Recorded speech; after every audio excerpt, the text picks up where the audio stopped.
चलो, तो आज हम पढ़ने वाले हैं ब्रेन के बारे में। ठीक है, ब्रेन क्या होता है?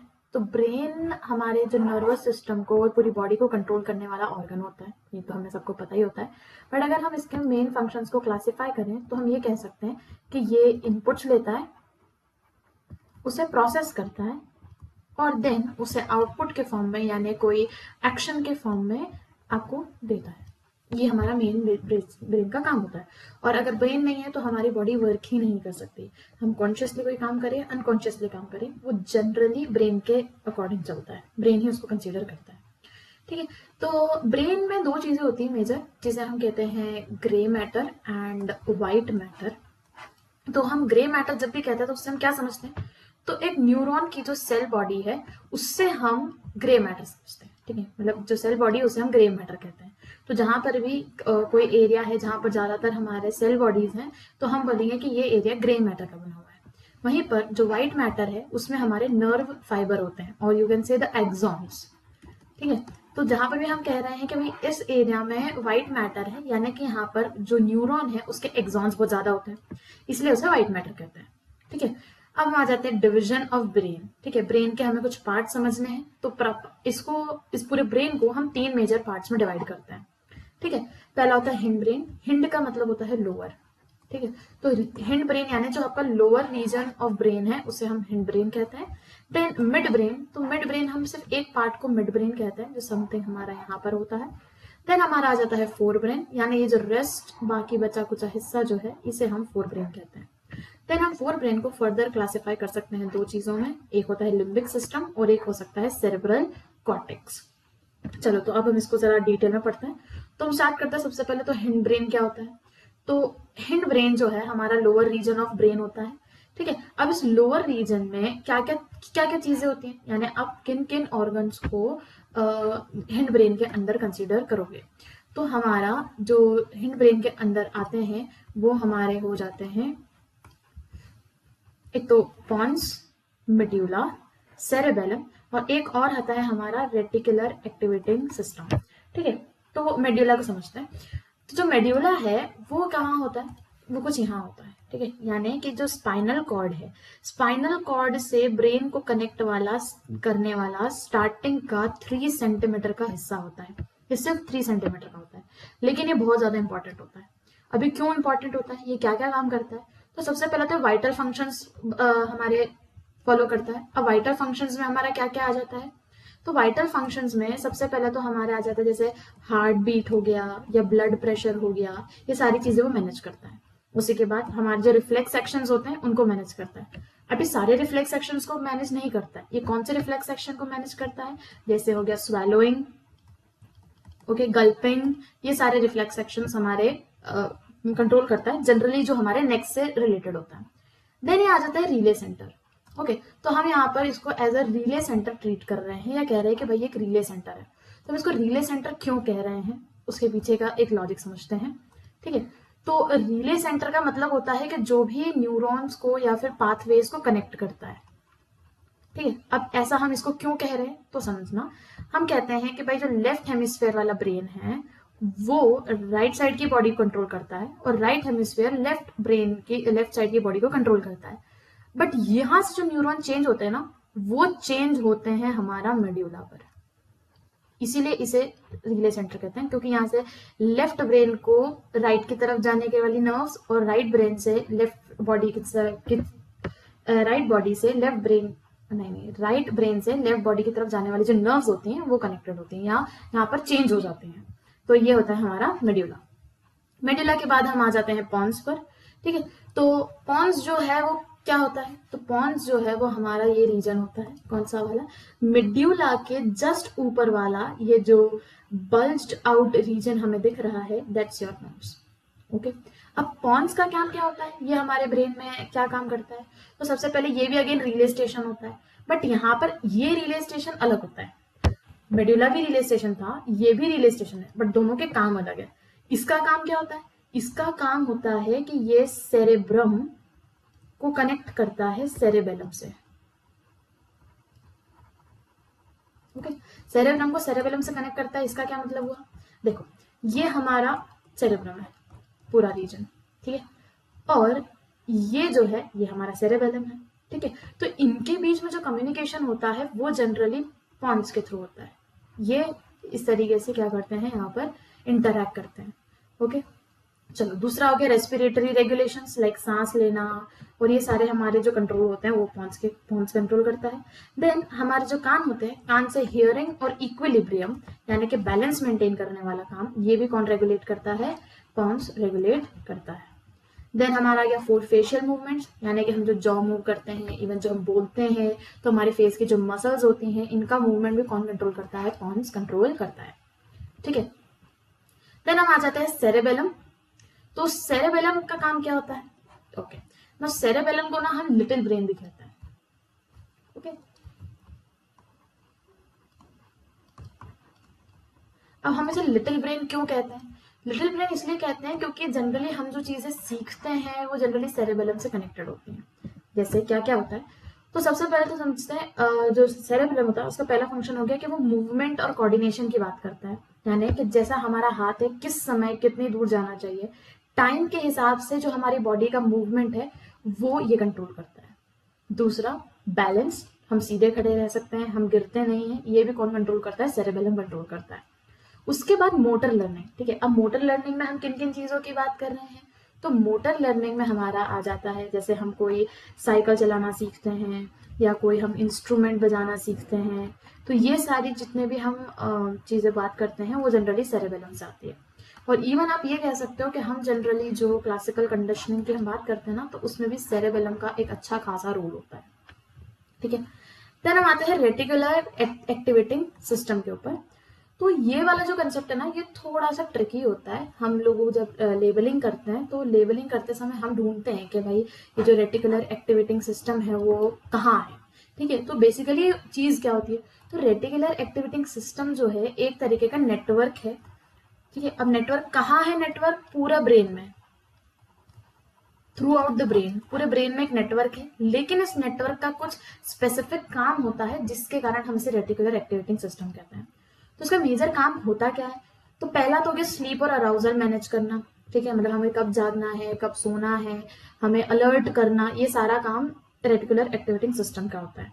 और इवन हमें आरईएम का मतलब हो गया ड्रीमिंग स्टेट, और नॉन ड्रीमिंग स्टेट यानी डीप स्लीप स्टेट भी यही मैनेज करता है, ठीक है। उसी के साथ यहाँ पर अगर हम ये कह सकते हैं कि रेटिकुलर एक्टिवेटिंग सिस्टम क्या है, न्यूरॉन्स का, या फिर ऐसे समझ लो नेटवर्क है पूरे ब्रेन में न्यूरॉन्स का। तो यहाँ पर अगर हम कहते हैं कि अगर ये असेंडिंग मूवमेंट बताता है, यानी कि स्पाइनल कॉर्ड से ये कॉर्टेक्स की तरफ अगर मूवमेंट बता रहा है, तो ये जनरली क्या शो करता है, ये शो करता है आपका कि भाई अलर्ट हो जाओ तुम, ठीक है। ये ब्रेन को सिग्नल देता है कि भाई नींद आ रही है, तुम अलर्ट हो जाओ। और वहीं पर अगर यहाँ से हमें एक डाउनवर्ड सिग्नल आता है, यानी रेटिकुलर एक्टिवेटिंग सिस्टम नीचे की तरफ क्या करता है, सिग्नल सेंड करता है, देन हम जनरली इसे क्या समझते हैं कि ये एक ऑर्डर है, जिसे हम क्या कह सकते हैं, मोटर एक्टिविटीज करने के लिए एक ऑर्डर है, ठीक है, ओके। देन ये हमारा हिंड ब्रेन हो गया। हिंड ब्रेन के हमारे मेजर तीन, हमने चार पार्ट्स पढ़ लिए हैं, मेड्यूला, पोन्स, सेरेबेलम और रेटिकुलर एक्टिवेटिंग सिस्टम। नाउ हम आ जाते हैं मिड ब्रेन पर। तो मिड ब्रेन सिर्फ एक खुद में एक सेक्शन होता है, ठीक है, ये अलग होता है, इसके कोई मेजर पार्ट्स नहीं होते, ये खुद एक ऑर्गन होता है, ठीक है। तो जो मिड ब्रेन है इसका मेजर काम क्या होता है, इसका काम होता है विजुअल और ऑडिटरी रिफ्लेक्सेस कंट्रोल करना। इन द सेंस क्या हो गया, जैसे कि मैंने अगर कोई चीज देखी, कोई ट्रक आ रहा है, ठीक है, तो सडनली मैंने क्या करा, एकदम से अपना हाथ हटा लिया या मैं खुद हट गई, तो ये क्या होगा, विजुअल रिफ्लेक्स। वहीं कहीं ऑडिटरी रिफ्लेक्सेस क्या होता है, हमने एकदम जोर की आवाज सुनी और हम एकदम से पीछे हट जाते हैं, तो ये क्या है, ऑडिटरी रिफ्लेक्सेस। तो ये जो भी रिफ्लेक्सेस हैं ये कौन कंट्रोल करता है, हमारा मिड ब्रेन कंट्रोल करता है, ठीक है। उसी के साथ ये भी अलर्टनेस और अराउजल की बात करता है। अब एक चीज यहाँ पे हमें ध्यान रखना है कि मिड ब्रेन हो, हिंड ब्रेन हो, कॉर्टेक्स हो या सेरेबेलम हो, सभी चीजें अलर्टनेस और अराउजल पे फोकस करती हैं, ठीक है। ये सारी चीजें अलर्टनेस और अराउजल पे फोकस क्यों करती हैं, क्योंकि जो रेटिकुलर एक्टिवेटिंग सिस्टम है वो सिर्फ एक नेटवर्क है, वो थ्रू आउट द ब्रेन है, वो मिड ब्रेन में भी है, वो हिंड ब्रेन में भी है, वो सेरेब्रल कॉर्टेक्स में, वो सब जगह है। इसलिए हर एक ब्रेन का पार्ट का कहीं ना कहीं कुछ ना कुछ रोल होता ही है अलर्टनेस और अराउजल में, ठीक है। फिर हम आ जाते हैं मोटर कंट्रोल, यानी हम जो हमारी बॉडी को कंट्रोल करते हैं, हैंड का मूवमेंट, ये सारी चीजें हम मिड ब्रेन के थ्रू ही करते हैं। ओके, ठीक है। चलिए, तो हम अब आ जाते हैं फोर ब्रेन। तो फोर ब्रेन को समझने के लिए हम और दो पार्ट कर रहे हैं इसके, क्योंकि ये फोर ब्रेन सबसे बड़ा पार्ट होता है। ठीक है, तो पहला तो ये रीजन हमें दिख रहे हैं, छोटे छोटे से ऑर्गन्स हमें दिख रहे हैं, इन सबको मिलाकर हम कहते हैं लिम्बिक सिस्टम। अब लिम्बिक सिस्टम क्या होता है? तो लिम्बिक सिस्टम में सबसे पहले हम बात करते हैं थैलेमस की। तो ये रहा हमारा थैलेमस, ये जो एग शेप का अंदर की तरफ ये हमें ऑर्गन दिख रहा है, ये हमारा थैलेमस होता है। और थैलेमस का काम क्या होता है? ये एक सेंसरी रिले स्टेशन होता है और ये फिल्टर करता है, इंफॉर्मेशन को डायरेक्ट करता है। इसका मतलब क्या हुआ? देखो, सेंसरी रिले स्टेशन है, यानी कि जितना भी आपको क्या आ रहा है, सेंसरी इंफॉर्मेशन आ रही हैं। कौन कौन सी इंफॉर्मेशन आ रही हैं? जैसे आपको टच आपको टच फील हो रहा है, उसी के साथ हम देख पा रहे हैं साइट, ठीक है, हम सुन पा रहे हैं हियरिंग, ठीक है। ये सारी इंफॉर्मेशन थैलेमस तक आती है। फिर ये जो थैलेमस है ये क्या करता है? इसको डायरेक्ट करता है। किधर डायरेक्ट करता है? जो इनके पर्टिकुलर एरियाज हैं उनकी तरफ भेजता है। जैसे कि अगर जो साइट कहाँ है? अब हमने देखा तो थैलेमस तक आया, तो थैलेमस जो है इसको कहाँ सेंड कर देगा? देन ऑसिपिटल लोब पे, क्योंकि ऑसिपिटल लोब का काम ही क्या होता है? साइट से रिलेटेड, ठीक है। तो हम इसको साइट की तरफ भेज दिया, तो ये हो गया थैलेमस का काम, ठीक है। क्लियर हुआ? चल, तो अब हम आ जाते हैं हाइपोथैलेमस।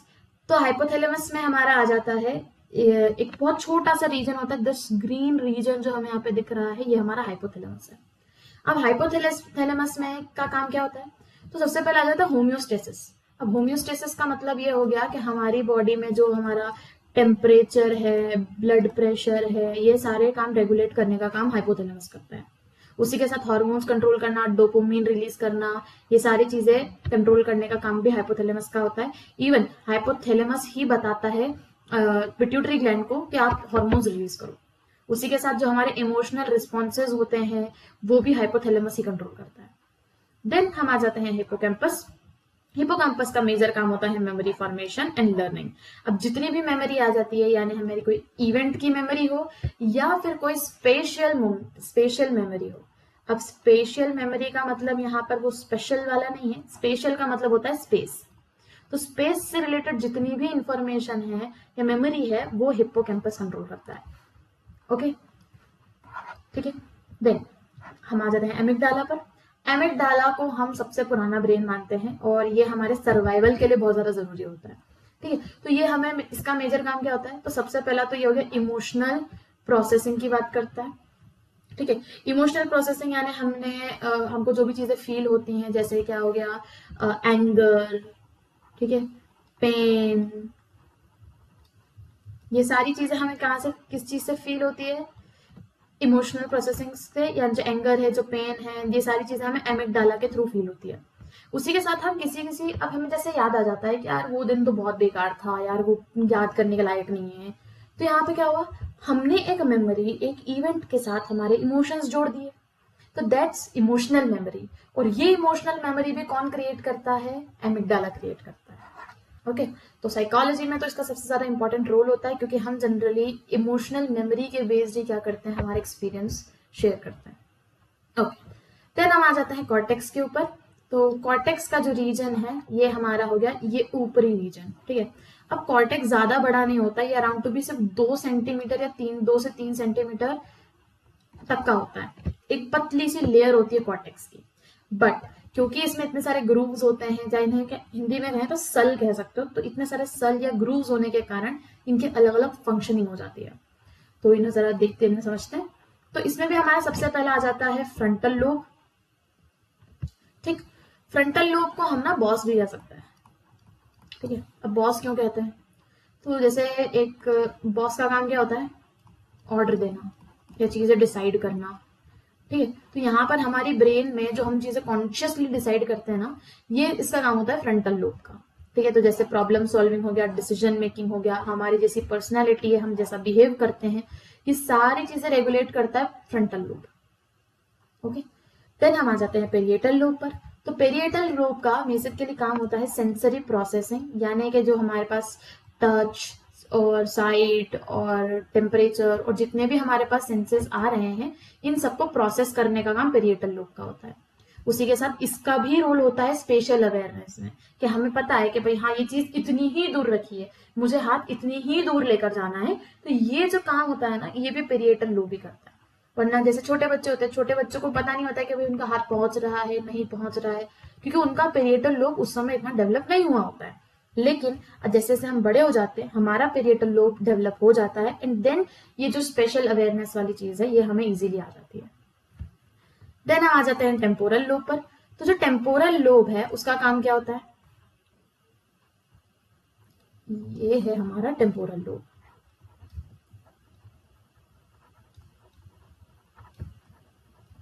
ठीक। अब टेम्पोरल लोब का काम क्या हो गया कि वो जितने भी हम लोग म्यूजिक सुनते हैं, ठीक है, या फिर मेमोरी जो हमारी हो गई और लैंग्वेज जो हम सीखते हैं, ये सारी चीजें टेम्पोरल लोब कंट्रोल करता है। ठीक है। अब जैसे हमें गाने की लिरिक्स याद रह जाती है, इवन हमें टोन याद रह जाती है, किस तरीके की आवाज थी, पिच थी, ये सब चीजें हमें याद रह जाती है। ये सब आ जाता है हमारा ऑडिटरी प्रोसेसिंग में। ठीक है। और उनसे रिलेटेड मेमोरीज जो है ये कौन क्या करता है, कंट्रोल करता है। उसी के साथ लैंग्वेज की बात करते हैं, तो लैंग्वेज भी क्या है, हम जैसी लैंग्वेज सीखते हैं हिंदी, इंग्लिश, मराठी या जो भी आप लैंग्वेजेस सीखते हो, तो उसमें टेम्पोरल लोब का बहुत ज्यादा रोल होता है। तो यानी आप एक चीज और कह सकते हो कि भाई जो टेम्पोरल लोब है उसका एक मेजर इंपॉर्टेंट रोल होता है इन लर्निंग। ओके। देन हम आ जाते हैं ऑसिपिटल लोब पर। ठीक है। तो ऑसिपिटल लोब जो होता है ये जनरली सिर्फ हमारी आंखों से रिलेटेड होता है, और हमारी आंखों से रिलेटेड या हम जो देखते हैं उससे रिलेटेड जितने भी डिसीजन होते हैं जनरली वो यही लेता है। ठीक है। तो जैसे विजुअल इंफॉर्मेशन है, तो विजुअल इंफॉर्मेशन है तो आप देख रहे हो कि कार है, क्या चीज है, कितनी दूर है, ये सारी चीजें आ जाती है। तो विजुअल इंफॉर्मेशन में एक तो क्या हो गया कि ये रिसीव करता है इंफॉर्मेशन फ्रॉम द आई। ठीक। दूसरा ये क्या करता है, उसको कह सकते हो जैसे मोनिकुलर और बाइनोक्यूलर क्यूज को यूज करके, क्यूज और बाइनोक्यूलर क्यूज को यूज करके ये बता सकता है कि भाई कितना डिस्टेंस है। एंड इवन 3D भी, जो 3D मॉडल्स भी होता है या जो हमें चीजें 3D में दिखती है वो भी ऑसिपिटल लोब के कारण होती है, क्योंकि आंखों से इमेज जो बनती है वो तो 2D बनती है, लेकिन वो ब्रेन होता है जो उसको 3D में परसीव करता है। तो ये सारे काम जो है ऑसिपिटल लोब करता है। उसी के साथ ही एक और काम करता है विजुअल रिकॉग्निशन। जैसे कि हमारा दोस्त हमारे पास आया तो हम उसको देखते ही पहचान जाते हैं कि भाई ये है। तो ये विजुअल जो रिकॉग्निशन है इसका भी काम कौन करता है, ऑसिपिटल लोब करता है। ठीक है। तो यहाँ पर हमारा जो ब्रेन है, ब्रेन के हमने मेजर पार्ट सारे कवर कर लिए हैं कि मेजर क्या क्या पार्ट्स होते हैं ब्रेन के, उनकी क्या क्या फंक्शनिंग होती है। आई होप आप सबको ये बहुत इजी लैंग्वेज में अच्छे से समझ में आ गया होगा। अगर अभी भी आपको कोई डाउट है तो आप कमेंट सेक्शन में लिख सकते हैं, मैं उनको जल्द से जल्द रिजॉल्व कर देंगे। Thanks for watching.